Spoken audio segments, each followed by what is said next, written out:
Tidak akan menggambarkan kondisi yang sebenarnya. Oleh karena itu, secara prinsip kemarin, asumsi-asumsi tentang teori tes klasik mengajarkan pada kita bahwa dalam melakukan pengukuran psikologi, itu harus memperhatikan beberapa faktor. Salah satunya adalah kita harus benar-benar memastikan penyajian tes itu kita lakukan melalui prosedur yang terstandar supaya skor yang diperoleh dari pengukuran itu bisa menggambarkan kondisi yang sebenarnya, gitu ya. Bisa menggambarkan kondisi yang sebenarnya. Nah, selain itu, gitu ya, agar alat tes atau alat ukur yang kita gunakan itu bisa menggambarkan kondisi yang sebenar-benarnya, maka yang berikutnya alat ukur yang digunakan itu harus alat ukur yang reliable atau alat ukur yang memiliki reliabilitas tinggi. Nah, kemarin kita sudah bahas bahwa alat ukur itu memiliki reliabilitas yang tinggi atau tidak. Alat ukur itu bisa dikatakan alat ukur yang reliable atau tidak, itu bisa dilihat dari konsistensi hasil pengukuran. Kalau alat ukur itu digunakan untuk mengukur orang yang sama beberapa kali dan hasilnya selalu sama, maka itu disebut alat ukur yang sangat reliable. Kemarin sudah kita contohkan kalau tes pertama dan tes kedua itu hasilnya sama persis, maka reliabilitasnya sama dengan 1,00. Jadi reliabilitas itu, koefisien reliabilitas ya, skor reliabilitas itu nanti akan bergerak dari 0 sampai paling tinggi adalah 1 ya. Jadi skor reliabilitas itu paling tinggi adalah plus 1,00 ya, plus 1,00. Plus 1. Jadi angka reliabilitas tertinggi itu 1. Sehingga kemarin kita contohkan kalau tes pertama dan tes kedua itu hasilnya kita buat sama semua kemarin, maka hasil korelasinya adalah 1. 1 menunjukkan sangat reliable. Karena tes pertama, tes kedua hasilnya sama. Berarti menunjukkan pengukuran menggunakan tes tersebut memiliki hasil yang konsisten. Nah, reliabilitas yang kedua kemarin bisa dilihat dari kalau alat ukur itu digunakan untuk melakukan pengukuran pada sekelompok orang, kemudian hasilnya diketahui bervariasi, tidak ada satupun orang yang dapat skor sama, gitu ya, maka semakin menunjukkan alat ukur itu alat ukur yang reliable, karena hasil pengukurannya itu bervariasi, beda-beda semua.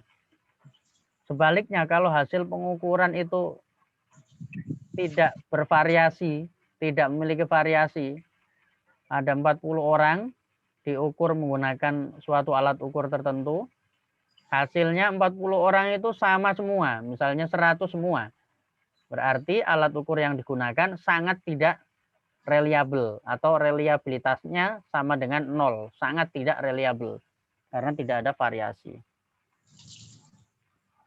Nah, kemarin kita sudah masuk ke interpretasi yang pertama, ya, cara untuk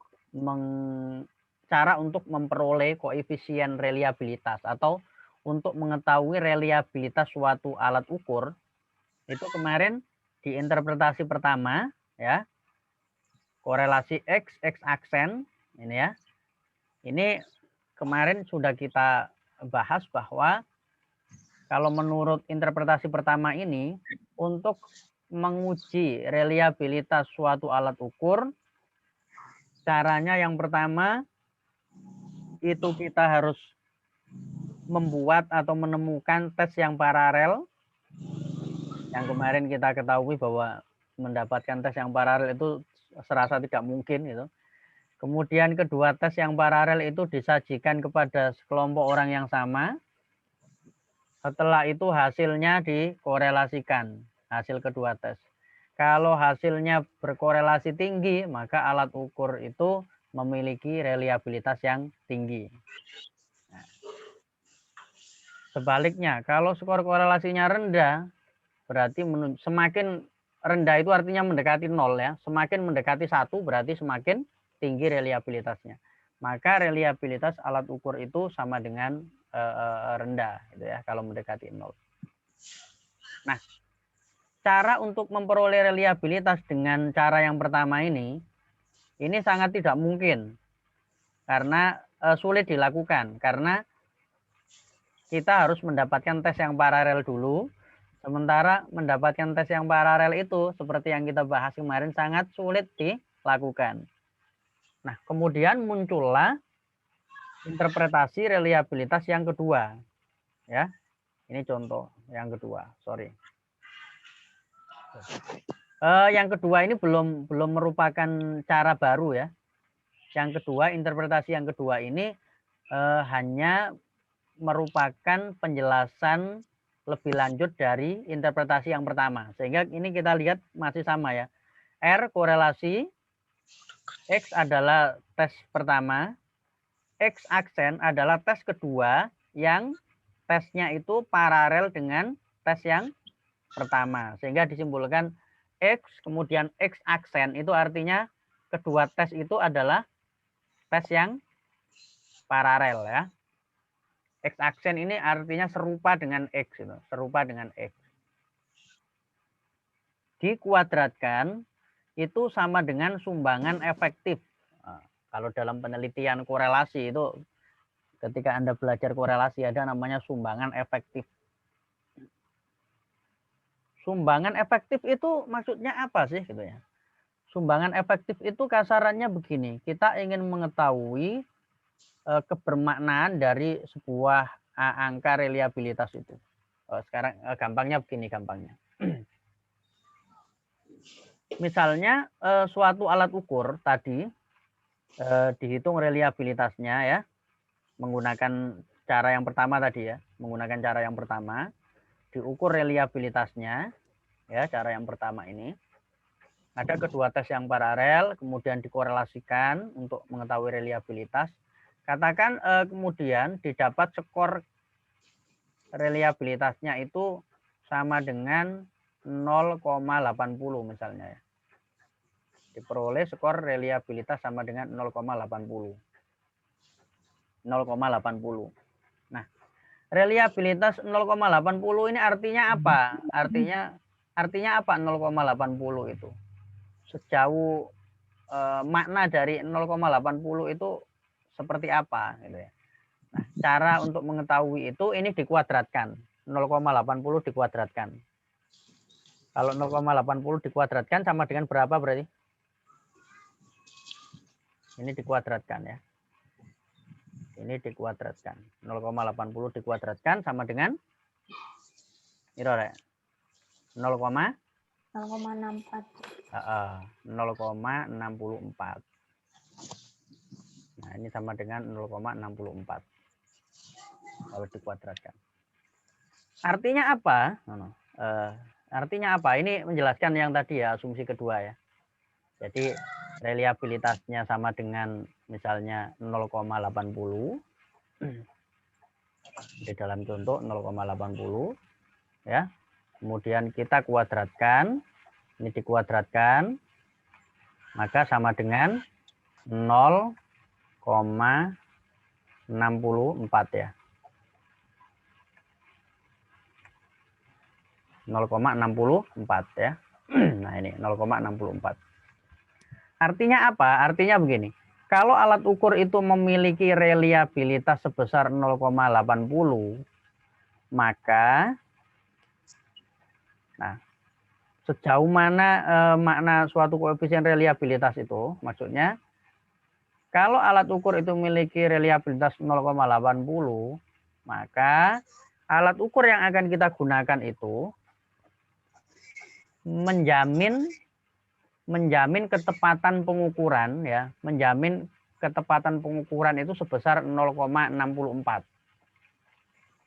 0,64 ya.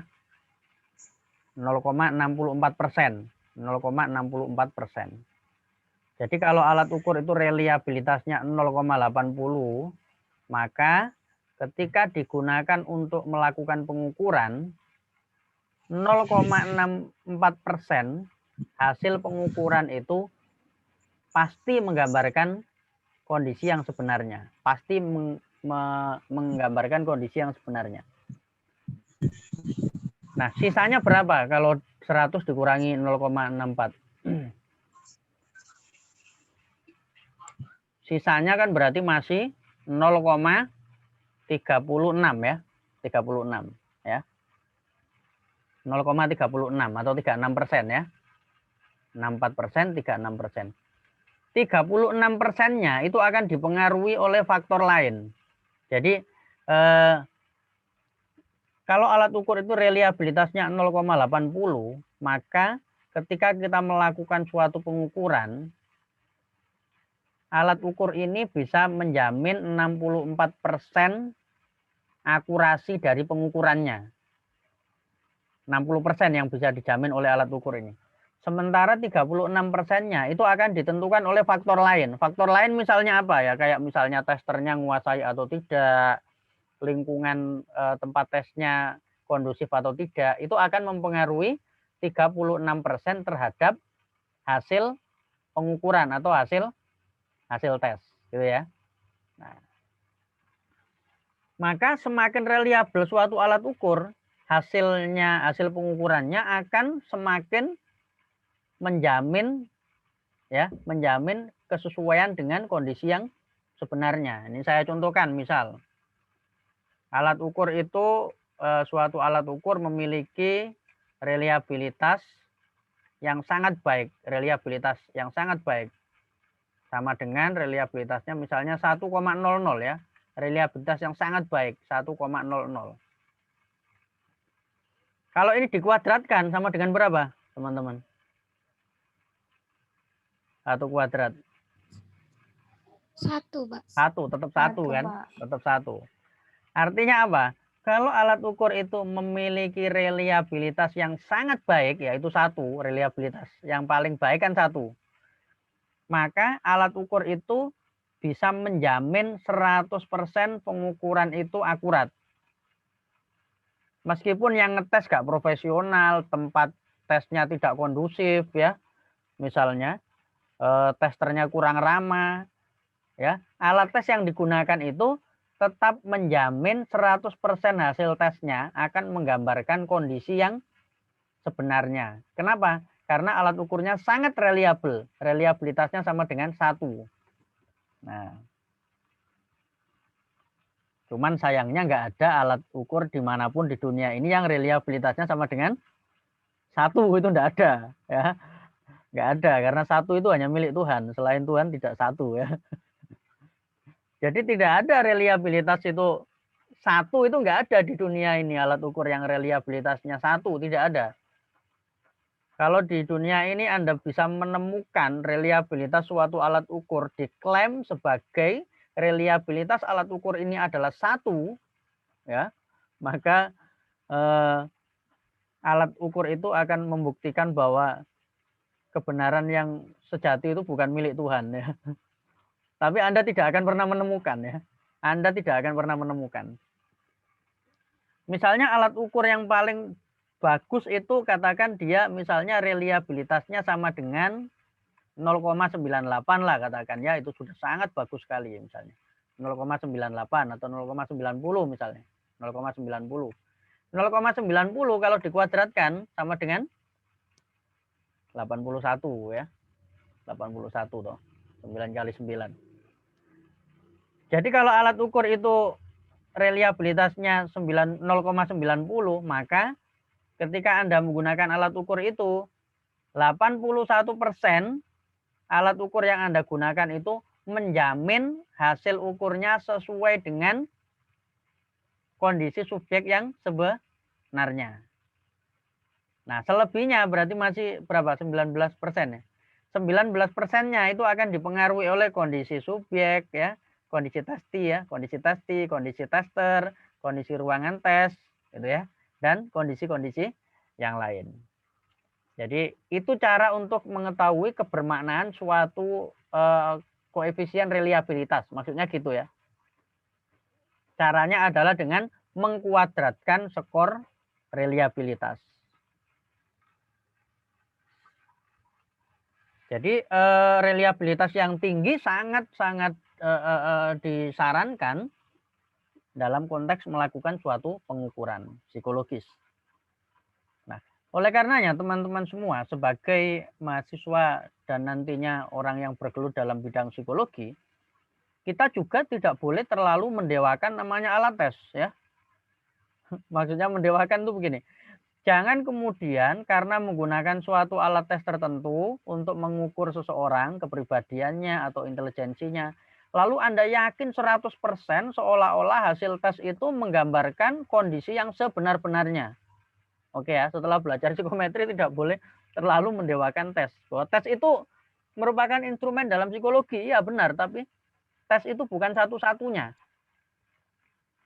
Kalau tes itu satu-satunya instrumen dalam bidang psikologi, maka nanti bahaya teman-teman.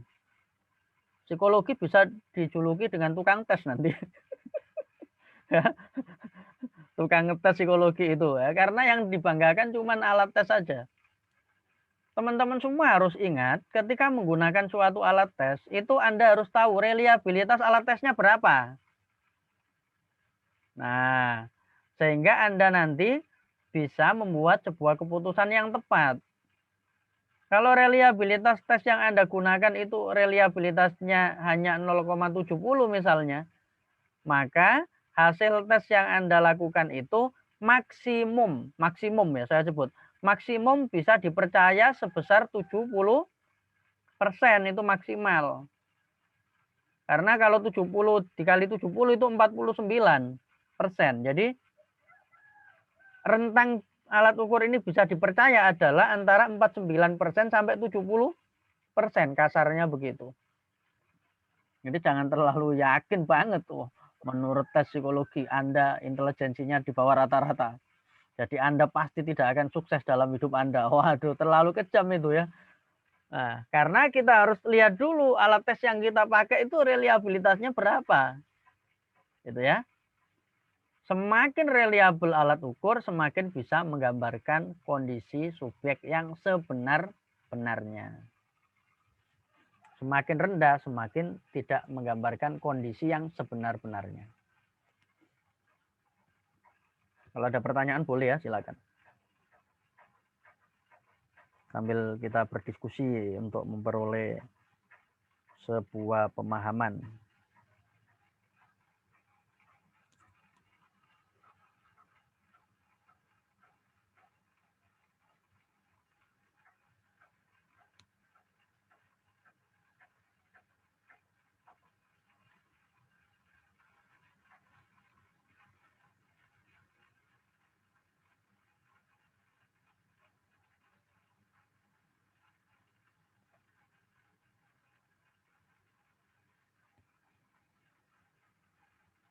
Oke, kita lanjut. Nah, ini cara berikutnya. Kalau interpretasi yang pertama itu kan cara untuk mendapatkan reliabilitas itu kan tadi ya harus menemukan tes yang paralel, terus kedua tes diujikan secara bersama-sama, lalu dikorelasikan. Nah, mendapatkan tes yang paralel kan sulit ya. Oleh karenanya ada cara berikutnya yang bisa digunakan untuk melihat reliabilitas suatu alat ukur itu menggunakan cara yang ini. Interpretasi yang saya jelaskan ini nanti kemudian menjadi dasar sebagai rumus dalam penghitungan reliabilitas ya. Itu sebagai rumus dalam penghitungan reliabilitas. Saya tidak mengajarkan cara menghitungnya secara manual. Untuk ini adalah nanti yang mendasari munculnya rumus gitu ya. Nah, nanti cara menghitung reliabilitasnya secara manual seperti apa saya sudah punya modulnya. Kalau nanti Anda mau belajar, silakan Anda belajar secara mandiri bagaimana cara menghitung reliabilitas suatu alat ukur menggunakan langkah-langkah yang dibuat berdasarkan interpretasi-interpretasi yang ada ini. Saya sudah ada modulnya, atau Anda boleh membaca di buku validitas reliabilitas yang ditulis oleh Pak Azwar itu menjelaskan nanti secara detail langkah-langkah menghitung reliabilitas secara manual menggunakan beberapa cara. Nah, cara-cara menghitung itu dibuat berdasarkan interpretasi reliabilitas yang sekarang kita bahas ini. Nah, cara berikutnya ini maknanya seperti ini ya. Korelasi X dengan X aksen, korelasi X dengan X aksen, kita pelan-pelan ya, sama dengan varian, S itu varian ya, varian T, varian skor T kuadrat, varian skor T dibagi varian skor X, ya, dibagi varian skor X. Ya.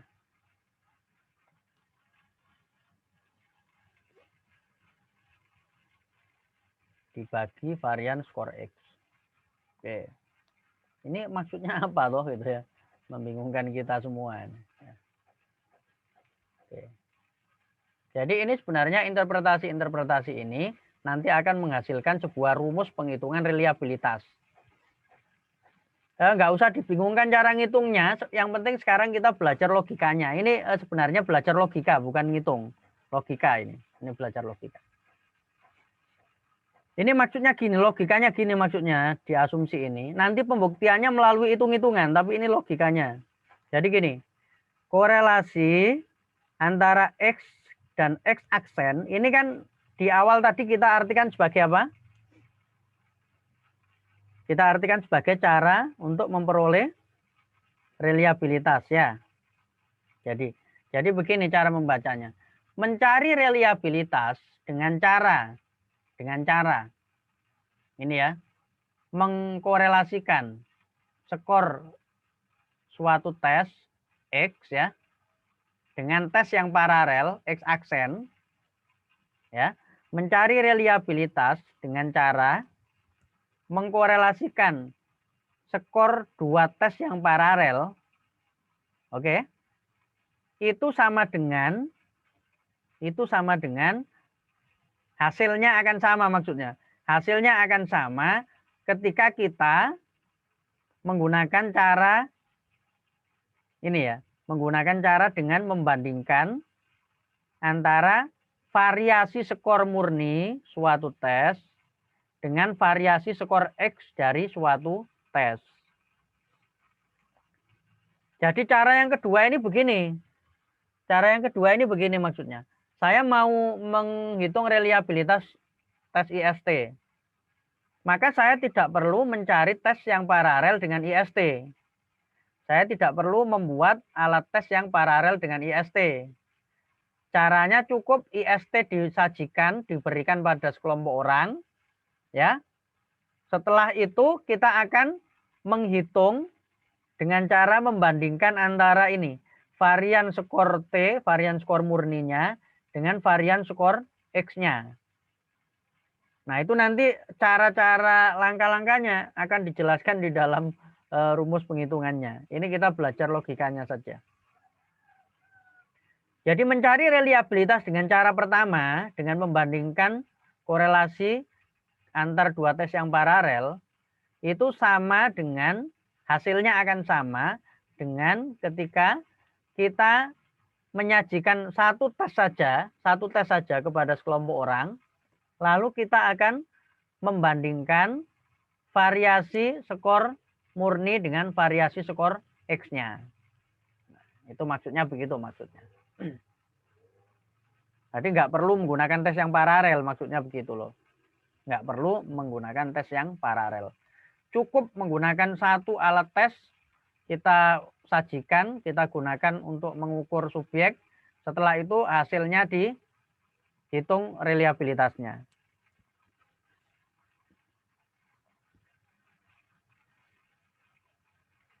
Nah, logika berpikirnya itu begini. Jika suatu pengukuran diperoleh reliabilitas, diperoleh korelasi ya, diperoleh korelasi atau kita baca reliabilitas ini yang gampang. Diperoleh reliabilitas sebesar 0,80, reliabilitasnya 0,80, maka 80% dari variasi X adalah varian skor murni. 80%-nya adalah skor murni. Jadi misalnya begini nih.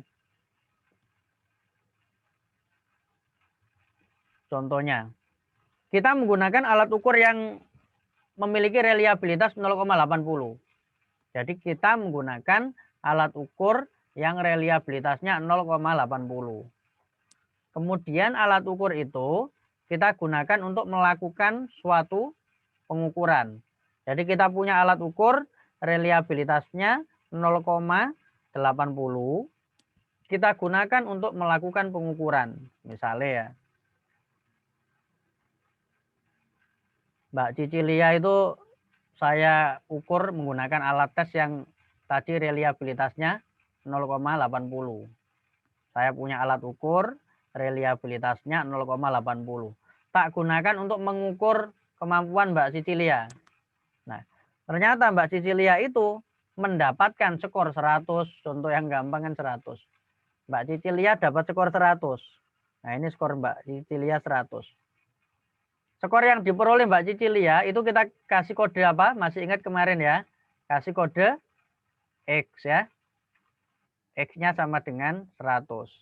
Nah, kalau alat ukur saya 0,80 reliabilitasnya, Mbak Cicilia saya ukur mendapatkan skor 100, varian skor X ya. Nanti kalau X-nya banyak kan namanya varian skor X. Kalau X-nya 1 ya namanya skor X saja. Mendapatkan skor X 100. Maka skor murninya berapa, teman-teman?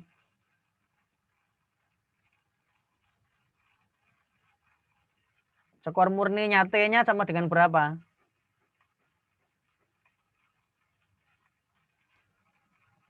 T-nya sama dengan berapa? Ulangi ya, saya punya alat ukur reliabilitasnya 0,80. Nah, Mbak Cicilia saya ukur menggunakan alat ini, alat tes ini. Saya ukur kemampuannya menggunakan alat tes ini. Dia dapat skor 100. Skor X-nya 100. Skor yang diperoleh Mbak Cicilia 100. Skor murninya atau skor Mbak Cicilia yang sebenarnya berapa? Kemampuan yang sebenarnya berapa?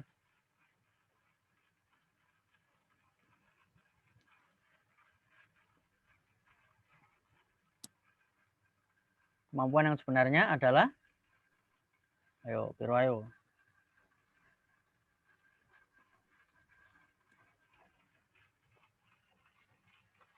Piro rek? Bingung lah.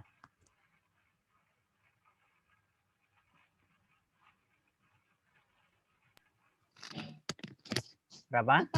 Itu pakai norma enggak, Pak? Enggak, ini langsung dijawab begini.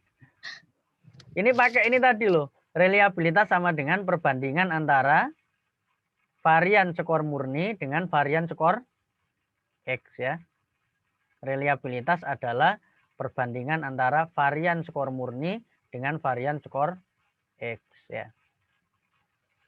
Nah, kalau alat ukur yang kita pakai 0,80 lalu kita gunakan untuk melakukan pengukuran, tadi Mbak Cicilia diukur mendapat skor 100. Berarti skor murninya berapa? Ya, skor murninya berarti 80%-nya dari 100. Piro? Ya 80.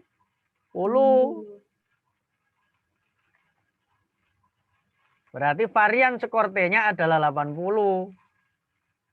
Ya. Jadi skor murninya atau kemampuan yang sebenarnya adalah 80. Jadi perbandingan antara varian skor T dengan varian skor X. Tuh. Nah, logika ini kemudian nanti memunculkan rumus cara menghitung reliabilitas dengan rumus menggunakan varian skor T dan varian skor X. Nah, biar nggak penasaran saya tunjukkan aja, biar ada visualisasinya. Sebentar. Modul, saya punya modul biasanya. Modul praktikum. Oke. Nah, ini modul praktikum yang saya tampilkan ini. Oke, saya tunjukkan. Modulnya udah kelihatan, teman-teman? Sudah, Pak. Ya, ini modulnya nih. Oke, saya tunjukkan. Nah, oke.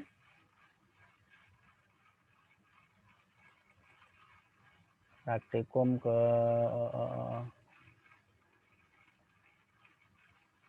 dan nggak penasaran, timbangannya penasaran. Oke, ini. Nah,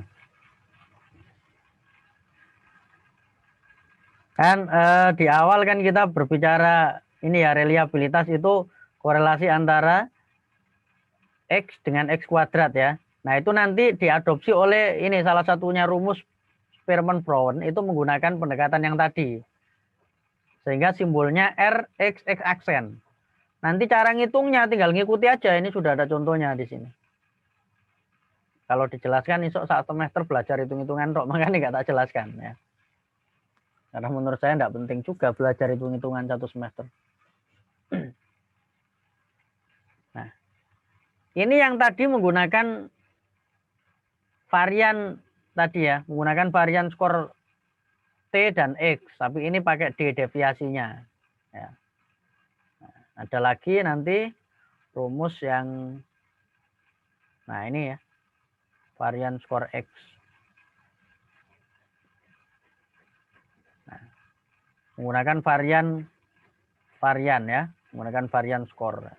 Nah, ini rumus-rumus ini dikembangkan berdasarkan tadi asumsi-asumsi yang interpretasi-interpretasi dalam menjelaskan reliabilitas tadi ya.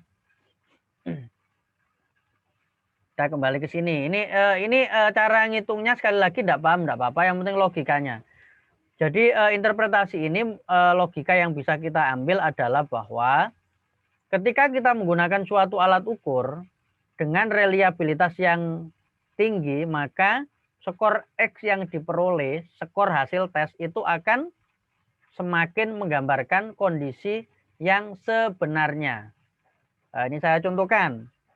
Ini kan reliabilitasnya 0,80. Nah, sekarang kalau saya punya alat ukur reliabilitasnya itu 1,00 reliabilitasnya. Reliabilitasnya 1,00. Kalau reliabilitasnya 1,00 maka artinya di sini kan apa? 100%, 80% ini menjadi 100 toh. 1,00 itu 100. Maka 100% ya dari varian X adalah varian T. 100% dari varian X adalah varian T.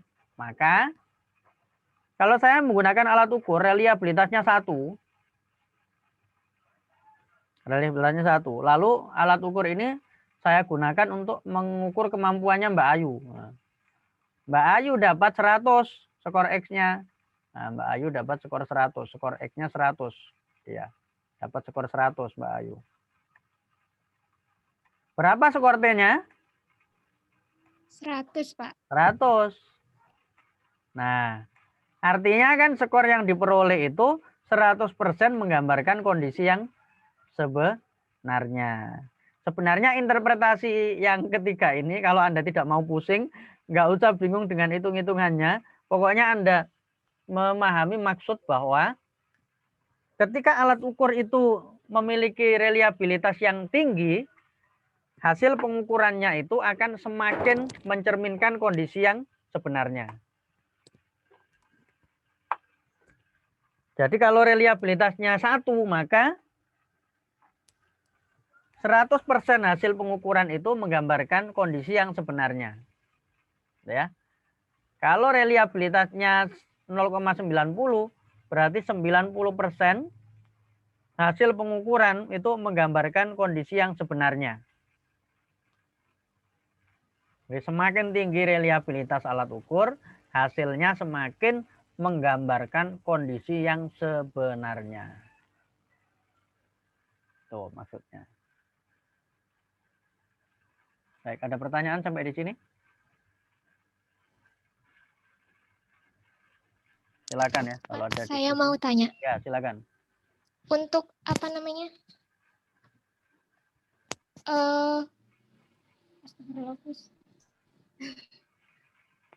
Jadi untuk yang ini Pak, yang satu tadi itu reliabilitasnya itu 1.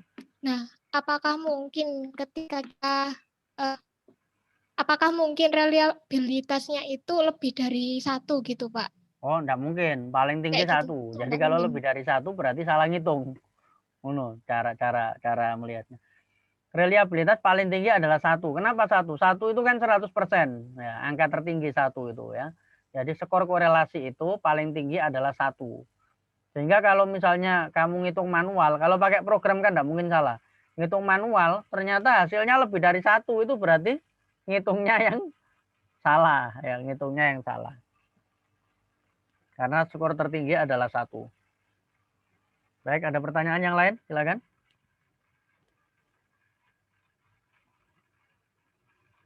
Oke ya.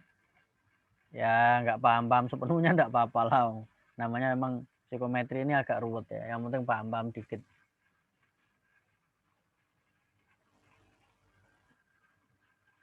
Oke ya. Nah, interpretasi berikutnya ini nanti juga memunculkan rumus lagi. Rumus yang berbeda gitu loh untuk menjelaskan reliabilitas. Jadi interpretasi-interpretasi ini sebenarnya menjelaskan kayak sejarah penghitungan reliabilitas gitu loh ya. Yang awalnya itu harus menggunakan tes yang paralel, kemudian ditemukan cara-cara yang lain. Cara yang kedua tadi dengan melihat perbandingan antara skor T dan skor X-nya. Yang ketiga ini membandingkan skor X dengan skor murninya. Membandingkan skor X dengan skor murninya. Jadi menggunakan cara ini, cara yang lama tadi, dengan tes yang paralel, itu hasilnya akan sama ketika kita menggunakan cara yang ketiga ini. Reliabilitas adalah kuadrat koefisien korelasi antara skor X dengan skor T. Skor X dengan skor T. Nah, langkah-langkahnya tentu kita sudah tahu ya. Untuk mengetahui skor T kan harus melakukan pengukuran berulang kali. Atau bisa menggunakan norma alat ukur gitu kan. Norma tes. Nah, ini ya. Jika korelasi antara X dan T sama dengan 0,80, maka reliabilitas sama dengan 0,64. Maka reliabilitas sama dengan 64. Ini agak ini ya. Ini agak bulat juga ini logikanya. Kita pelan-pelan ini.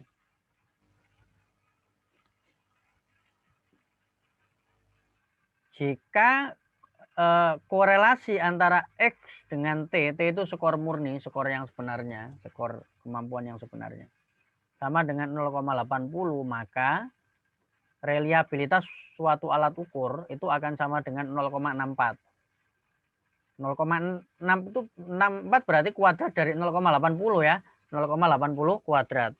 Nah, ini kita pahami dulu pelan-pelan kata-katanya. Maka yang namanya korelasi X dengan T, korelasi X dengan T itu selalu lebih besar dibandingkan, selalu lebih besar atau sama dengan korelasi antara X dengan Y. Korelasi antara X dengan Y. Korelasi antara X dengan Y. Kalau X dengan X aksen itu namanya ada dua tes yang sama tapi paralel ya. X dan X aksen. Nah, kalau ada X dengan Y berarti X adalah tes yang berbeda dengan Y. Y adalah tes yang berbeda dengan X gitu ya.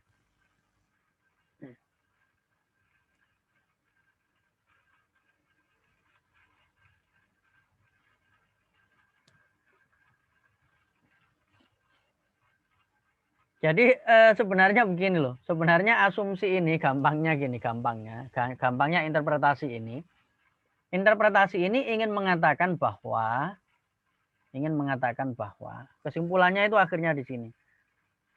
Rendahnya reliabilitas membatasi rendahnya korelasi antara X dengan Y. X dengan Y itu korelasi antara tes satu dengan tes yang lain, di mana kedua tes ini berbeda. Nah, melihat korelasi antara tes yang satu dengan tes yang lain, itu biasanya merupakan cara dalam menguji validitas. Nah, asumsi ini sebenarnya hanya ingin mengatakan bahwa validitas suatu alat ukur, nanti kan kita akan membahas validitas ya, ini baru membahas reliabilitas ya. Validitas suatu alat ukur itu akan ditentukan oleh sejauh mana reliabilitas alat ukur tersebut ya, oleh sejauh mana reliabilitas alat ukur tersebut. Kalau alat ukur itu reliabilitasnya rendah, maka validitasnya akan rendah ya. Kalau alat ukur itu reliabilitasnya tinggi, maka validitasnya akan tinggi gitu loh, gampangnya begitu. Sehingga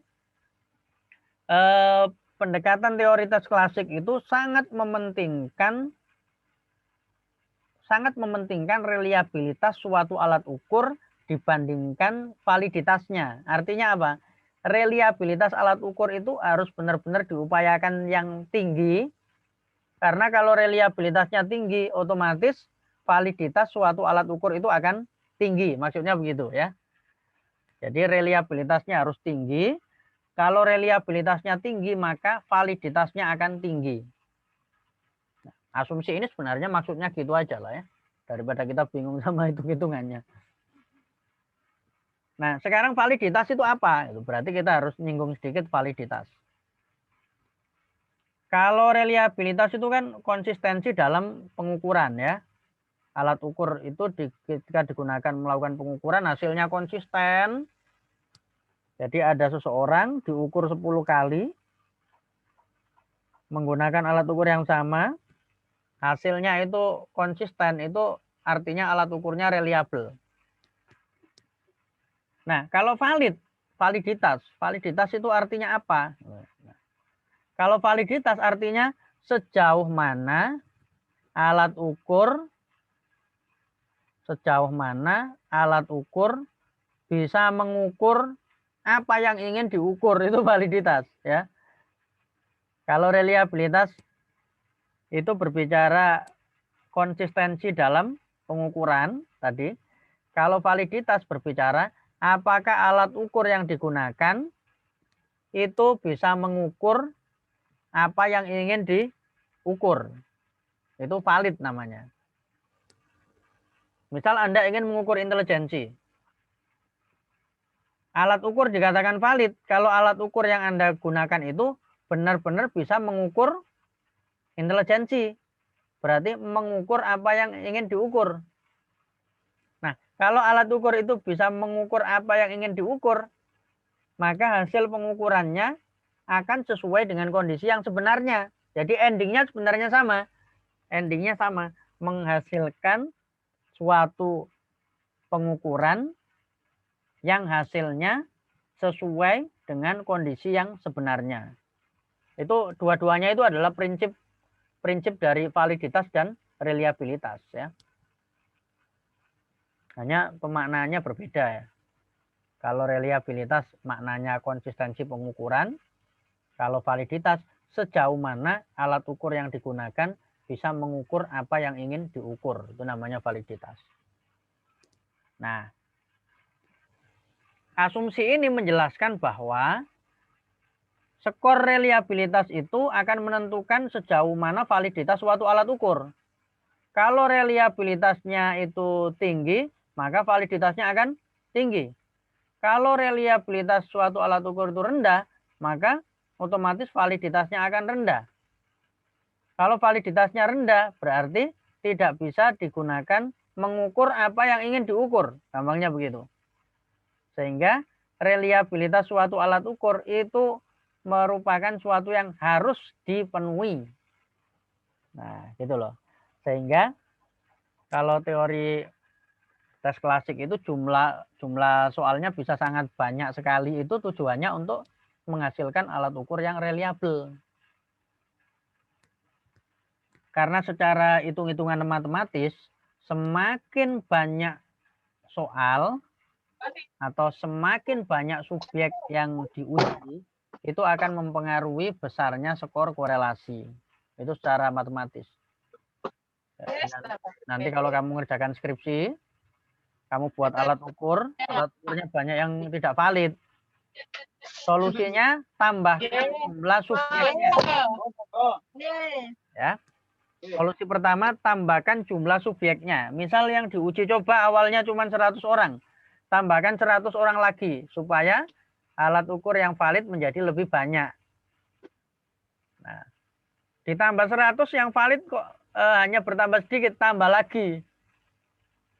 Nah, kalau sudah ditambah dengan jumlah subjek yang banyak tetap tidak valid, angka korelasinya tidak naik, berarti yang salah adalah alat ukurnya, bukan karena jumlah subjeknya yang kurang. Tapi bisa dicoba seperti itu dulu. Jadi asumsi ini gampangnya ingin mengatakan bahwa validitas suatu alat ukur itu akan sangat ditentukan oleh reliabilitas. Alat ukur dengan reliabilitas yang tinggi akan menghasilkan secara otomatis akan menghasilkan validitas alat ukur yang tinggi. Nah, begitu ya. Mas gampangnya begitu saja gampangnya. Sampai di sini ada pertanyaan? Diskusi boleh ya. Biar saya tahu kira-kira apa sih yang perlu kita perjelas lagi.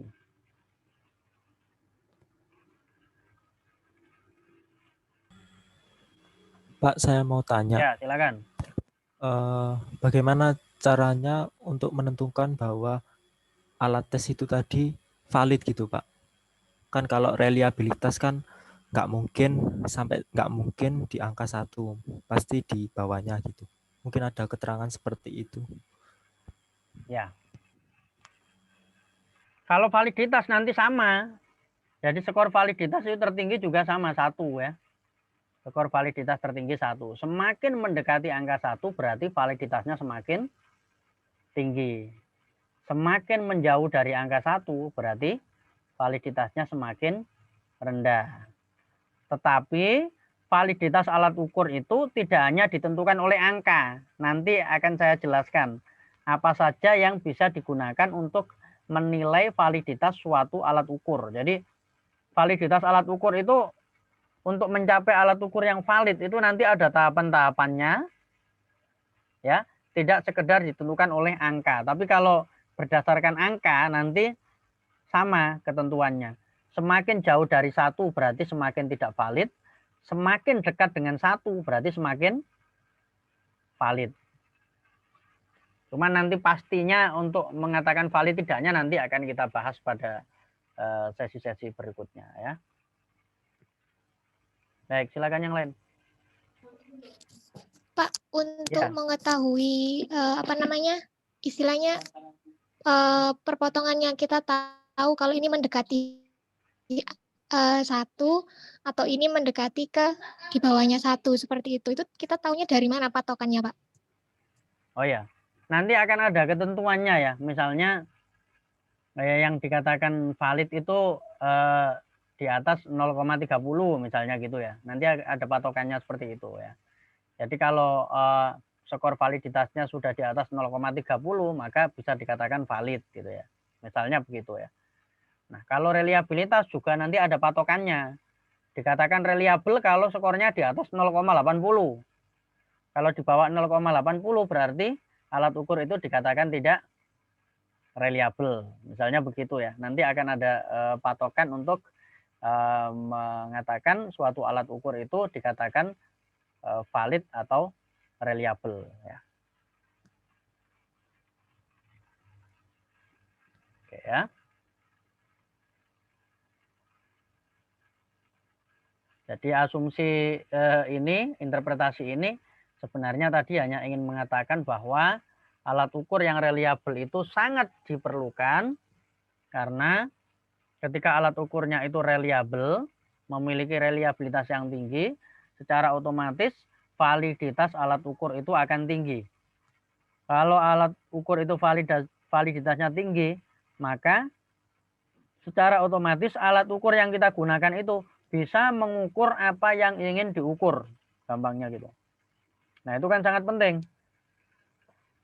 Misalnya Anda mau mengukur panjang jalan, terus pakai penggaris kan nggak cocok, berarti alat ukurnya nggak cocok digunakan untuk mengukur apa yang akan diukur kan gitu. Berarti alat ukurnya nggak valid. Karena mengukur jalan harusnya bukan pakai penggaris tapi pakai meteran misalnya gitu, yang lebih panjang. Gitu.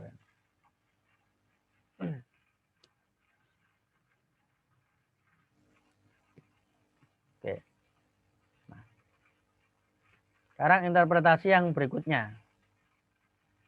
Interpretasi berikutnya bunyinya seperti ini. Reliabilitas ketika dicari dengan cara yang lama tadi itu sama dengan 1 dikurangi korelasi satu itu skor reliabilitas tertinggi ya. 1 itu skor reliabilitas tertinggi tadi ya. 1 dikurangi korelasi antara X dengan E. E adalah error ya, error pengukuran ya. Korelasi antara X dengan E ya. Artinya apa logikanya? Begini logikanya. Kalau X itu berkorelasi dengan E, berarti reliabilitasnya akan semakin kecil. Maksud dari interpretasi ini.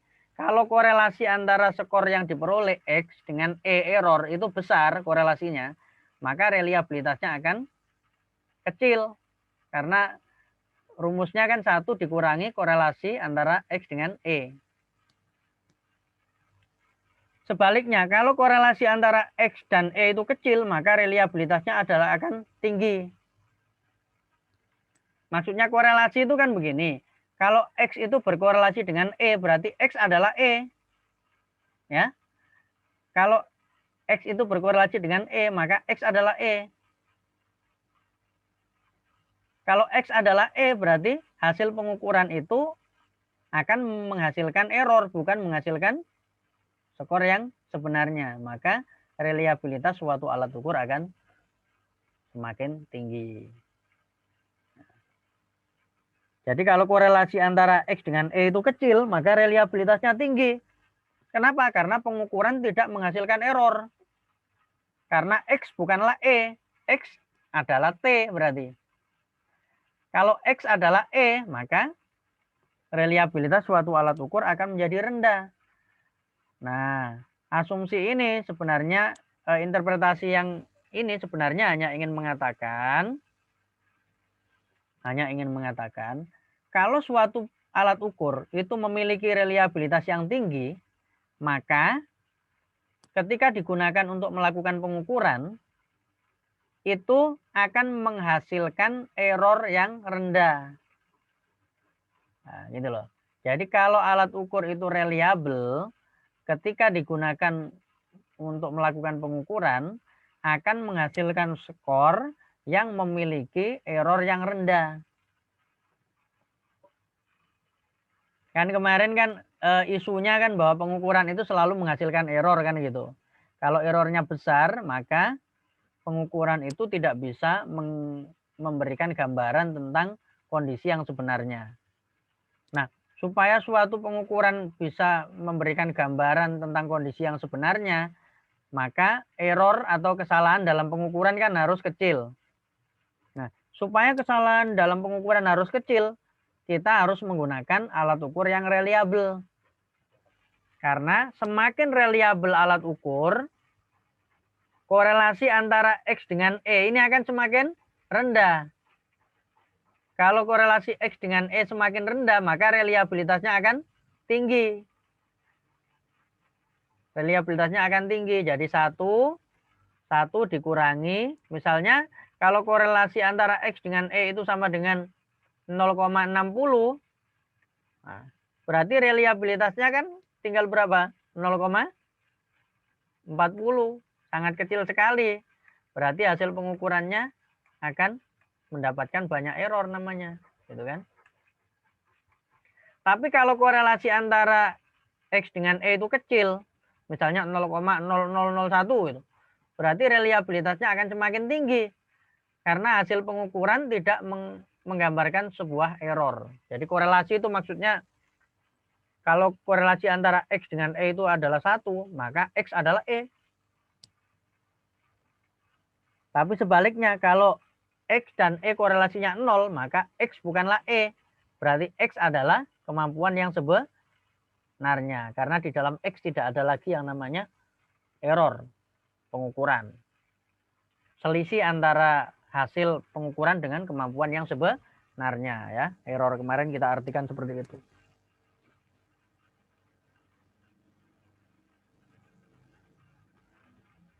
Oke. Nah, kalau interpretasi yang ini itu sudah saya jelaskan di awal ya. Ini berkaitan dengan heterogenitas sebuah data ya. Semakin heterogen hasil pengukuran berarti menunjukkan semakin reliabel suatu alat ukur. Jadi kalau tadi ada 40 orang di dalam suatu kelas, dikasih pengukuran, 40 orang itu dapat skor yang beda semua, sangat bervariasi, maka alat ukurnya semakin reliabel. Sebaliknya, kalau 40 orang di dalam kelas itu dapat skor yang sama semua, maka alat ukur itu semakin tidak reliabel. Jadi interpretasi ini hanya ingin mengatakan bahwa semakin heterogen suatu kelompok, maka semakin baik reliabilitasnya. Jadi kalau kita punya alat ukur, digunakan untuk melakukan pengukuran, lalu dalam satu kelompok itu skornya beda-beda semua, bervariasi semua, berarti alat ukur yang kita gunakan itu adalah alat ukur yang sangat reliabel.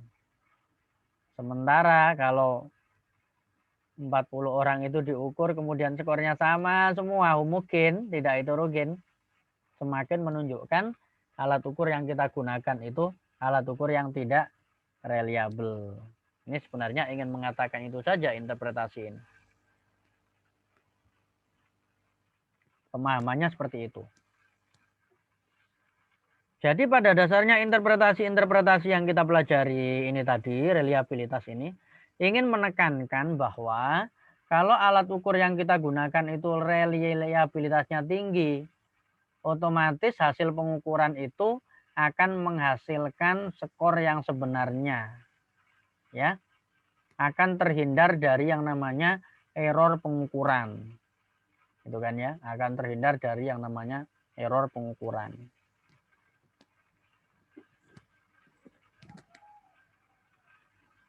Akan terhindar dari yang namanya error pengukuran.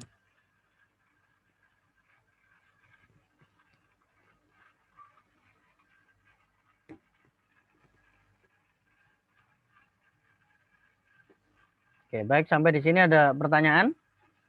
Kalau ini tidak perlu saya jelaskan, ini varian skor error dan skor murni ini. Oke, itu interpretasi dari reliabilitas ya. Interpretasi dari reliabilitas. Nah, dari interpretasi reliabilitas itu tadi, kemudian nanti muncul yang namanya cara untuk mengestimasi, cara untuk mengukur reliabilitas. Mengestimasi itu menghitung. Memunculkan cara-cara, rumus-rumus yang dapat digunakan untuk menginterpretasi atau mengukur yang namanya reliabilitas. Gitu loh ya. Itu tadi asumsi-asumsi tadi menghasilkan cara-cara untuk mengestimasi atau menghitung reliabilitas. Nah, cara untuk menghitung reliabilitas itu sangat beragam, bervariasi sesuai dengan perkembangan interpretasi tadi. Sangat beragam. Meskipun pada akhirnya kemudian ditentukan satu cara yang dianggap paling baik untuk menghitung reliabilitas. Yang akan kita gunakan nanti ketika menghitung reliabilitas. yang sekarang sering digunakan. Nah,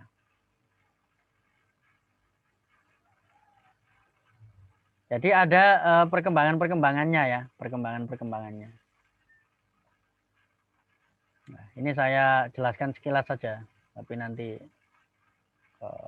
saya sudah membuat ringkasannya apa belum ya? Oke. Ada beberapa cara untuk menghitung reliabilitas itu. Saya akan coba ini sajikan data aja, data untuk saya contohkan. Sebentar, saya akan tampilkan sambil barangkali Anda mungkin ada pertanyaan.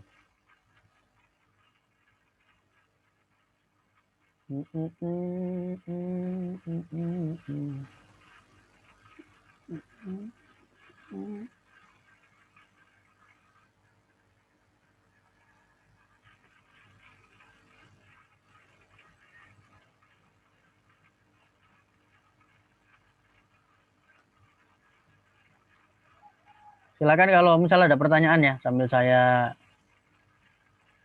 mencarikan contohnya biar lebih mudah.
Oke.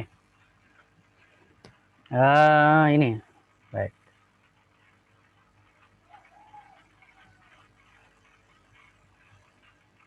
Oke. Baik. Oke, apa sudah terlihat ini? Sudah, Pak. Ya. Ini yang saya contohkan ini adalah ketika kita melakukan pengukuran. Jadi kita punya alat ukur gitu ya, alat ukur. Misalnya alat tes, kita berikan kepada subjek, kemudian dikerjakan ya oleh subjek ya. Nah, setelah subjek mengerjakan kan kita buat tabulasi kayak gini ya. Buat tabulasi kayak gini. Buat tabulasi ya. Buat tabulasi nomor 1, soal nomor 2 sampai soal nomor 20 ini. Nanti akan saya jelaskan pada saatnya. Ini hanya sebagai contoh saja. Nah, cara menghitung reliabilitas itu ada beberapa cara. Ada beberapa cara.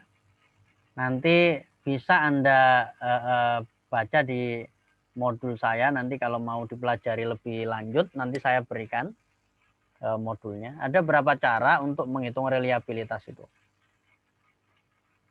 Menghitung reliabilitas itu tergantung dari jumlah item yang akan dihitung. Ya. Misalnya ini jumlah itemnya 20 ya.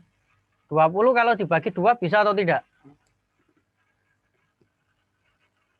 Bisa, Pak. Bisa, Pak. Bisa ya, menjadi 10-10 toh. Nah, bisa dibagi menjadi 2, 10-10.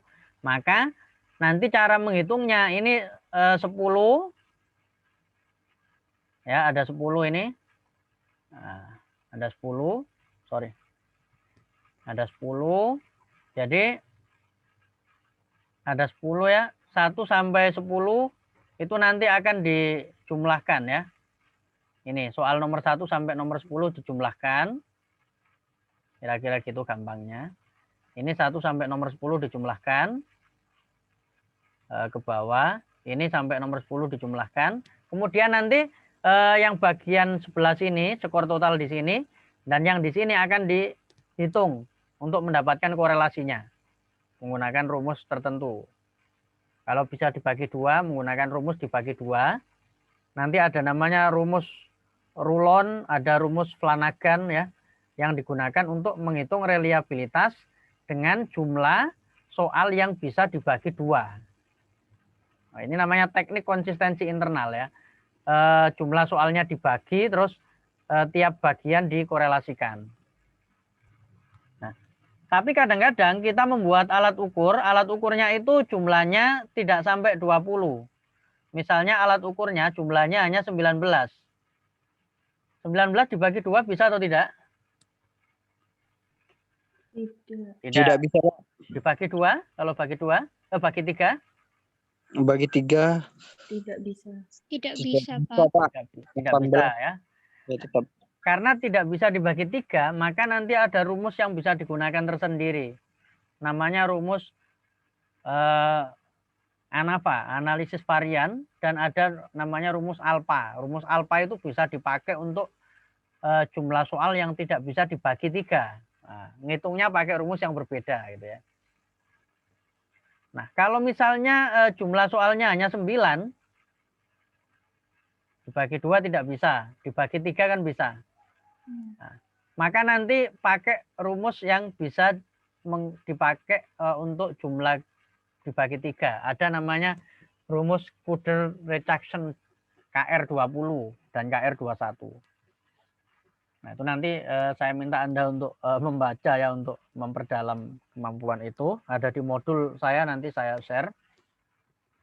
Nah, dari sekian banyak rumus itu, perkembangan rumus tadi mulai dari yang bisa dibagi 2, dibagi 3 ya. Mulai rumus namanya Rulon, Flanagan, KR21, KR20. Akhirnya ada satu rumus ya. Ada satu rumus yang rumus itu dianggap paling bagus, paling lengkap ya komposisi rumusnya itu, karena rumus tersebut bisa digunakan untuk berbagai jenis data. Jadi baik itu yang jumlahnya genap, yang bisa dibagi 2 ya, maupun yang tidak bisa dibagi 2, yang bisa dibagi 3, maupun yang tidak bisa dibagi 3, itu rumus yang paling bagus, dianggap paling bagus bisa digunakan adalah namanya rumus alpha. Sehingga saat ini kalau kita menghitung reliabilitas, kita akan menggunakan yang namanya rumus alpha. Rumus alpha itu yang akan digunakan karena rumus alpha ini bisa digunakan untuk jumlah item yang jumlahnya sedikit, bisa digunakan untuk item yang jumlahnya genap, bisa dipakai untuk item yang jumlahnya ganjil, bisa dipakai item yang bisa dibagi 3, bisa dipakai item yang tidak bisa dibagi 3. Semua bisa menggunakan rumus alpha itu. Terus secara saja penggunaan rumusnya, supaya Anda nanti tahu alasannya kenapa kok tiba-tiba yang dipakai kalau di SPSS itu rumus alpha. Ya, alasannya itu tadi, karena rumus alpha bisa dipakai untuk yang jumlahnya genap bisa dibagi 2, yang jumlahnya ganjil bisa dibagi 3, yang jumlahnya ganjil tapi tidak bisa dibagi 3, yang jumlahnya sedikit maupun yang jumlahnya banyak. Itu semua bisa dihitung menggunakan rumus alpha. Jadi kalau kita lihat di SPSS kalau kita mau menghitung reliabilitas, itu kita akan menggunakan yang namanya rumus alpha. Ini saya contohkan. Saya buka SPSS.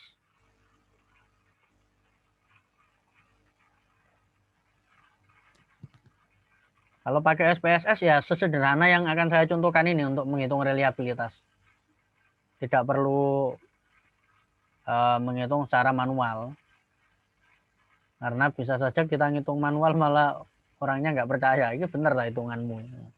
Tapi kita harus tahu bahwa pada awalnya menghitung reliabilitas itu berdasarkan tadi beberapa pendekatan tadi. Kalau bisa dibagi dua, awalnya harus menggunakan rumus Rulon dan Flanagan. Kalau jumlah itemnya bisa dibagi 3, awalnya harus menggunakan KR20, KR21. Sampai akhirnya ditemukan yang namanya rumus alfa ini, yang bisa digunakan untuk menghitung reliabilitas dengan jumlah item yang banyak, sedikit, ganjil, atau genap. Nah, ini SPSS-nya kelihatan ya. Iya Pak, terlihat. Nah, ini kalau saya ngitung reliabilitas, cukup seperti ini cara ngitungnya. Cara ngitungnya cukup, bentar, ini bisa nggak pakai spoiler. Nah, ini ya. Cara ngitungnya, saya klik analyze. Nah, ini kelihatan ininya, kursornya, warna merahnya kelihatan. Analyze. Kemudian saya masuk ke sini, namanya scale. Skala ya, scale. Scale. Kemudian saya akan klik reliability analysis. Ini cara menghitung reliabilitas menggunakan SPSS ya. Yang digunakan adalah rumus alfa, tapi kenapa tiba-tiba kok pakai rumus alfa itu ceritanya tadi ya. Jadi awalnya ada beberapa rumus yang bisa digunakan. Kemudian pada akhirnya rumus yang dianggap paling lengkap, paling bagus, paling teliti adalah rumus alfa. Ini saya klik reliability analysis. Ini tinggal saya masukkan itemnya ke kolom sebelah kanan. Nah, masuk seperti ini. Gitu. Masuk seperti ini. Nah, ini di sini ada model di sini. Model kalau kita lihat di SPSS langsung disebutkan di sini. Modelnya adalah alfa. Artinya rumus yang paling disarankan untuk digunakan adalah rumus alfa. Meskipun ini kalau kita lihat di sini ada pilihannya di sini. Ada split half dibelah menjadi 2 bagian, ada rumus Goodman, ada paralel ya. Kalau tadi menggunakan pendekatan paralel ya. Di awal kita bicarakan ada strict paralel. Tapi yang disarankan adalah alfa defaultnya. Karena ini lengkap, alfa ini bisa dipakai untuk jumlah soal yang sedikit, banyak, bisa dibagi 2 atau tidak bisa dibagi 2, bisa dibagi 3 atau tidak bisa dibagi 3. Tinggal diklik OK. Nah, nanti udah keluar ini hasilnya. Ini hasilnya. Cronbach alpha. Nah, Cronbach alpha ini reliabilitas. Dihitung menggunakan rumus Cronbach alpha. Reliabilitasnya sama dengan 0,805. Reliabilitasnya sama dengan 0,805. Ya. Reliabilitasnya sama dengan 0,805. Nah, ini caranya untuk menghitung reliabilitas kalau menggunakan SPSS. Sangat mudah sekali. 0,805. Oke ya. Jadi paling tinggi 1, 0,805 berarti mendekati 1. Baik. Oke, ada pertanyaan? Atau cukup?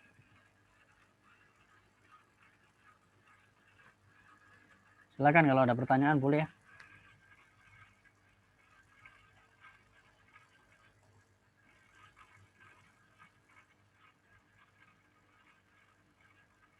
Itu cara menghitung reliabilitas ya. Jadi sangat mudah sekali kalau menggunakan SPSS ya.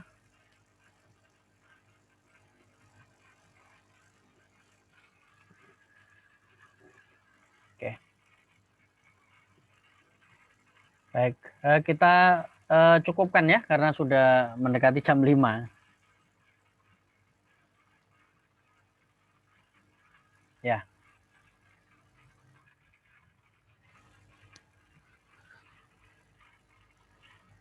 Oke, masih ada pertanyaan kah? Tidak, Pak. Tidak ya? Oke. Baik. Pak. Itu tadi terkait dengan reliabilitas ya. Memang sedikit membingungkan. Mudah-mudahan nanti kita ulang-ulang lagi. Kalau misalnya minggu depan memunculkan pertanyaan-pertanyaan, kita diskusikan lagi. Supaya nanti kita lebih bisa memahami konsep-konsep tentang teori tes klasik yang kita bahas kemarin dan reliabilitas yang kita bahas pada hari ini. Nah, pertemuan berikutnya minggu depan mungkin kita akan membahas tentang validitas dan kita akan lanjutkan membahas tentang teori tes modern. Setelah itu nanti akan lebih banyak praktek ya. Akan lebih banyak praktek menyusun alat ukur. Tidak lagi membuat kita pusing seperti pada saat kita mempelajari dasar-dasar pengukurannya ini. Gitu ya. Baik, saya rasa cukup untuk pertemuan kita pada sore hari ini. Sampai ketemu pertemuan berikutnya minggu depan. Mudah-mudahan kita semuanya tetap sehat-sehat semua sehingga minggu depan bisa berjumpa lagi di Zoom untuk membahas tentang validitas alat ukur dan membahas teori tes modern. Oke, selamat sore semuanya. Untuk materi nanti saya share ya di PPT-nya, saya share di grup WA nanti. Terima kasih, selamat sore. Assalamualaikum warahmatullahi wabarakatuh. Waalaikumsalam Waalaikumsalam warahmatullahi warahmatullahi wabarakatuh. Terima kasih Pak. Terima kasih, Terima kasih, Pak. Pak. Sama-sama. Terima kasih Pak.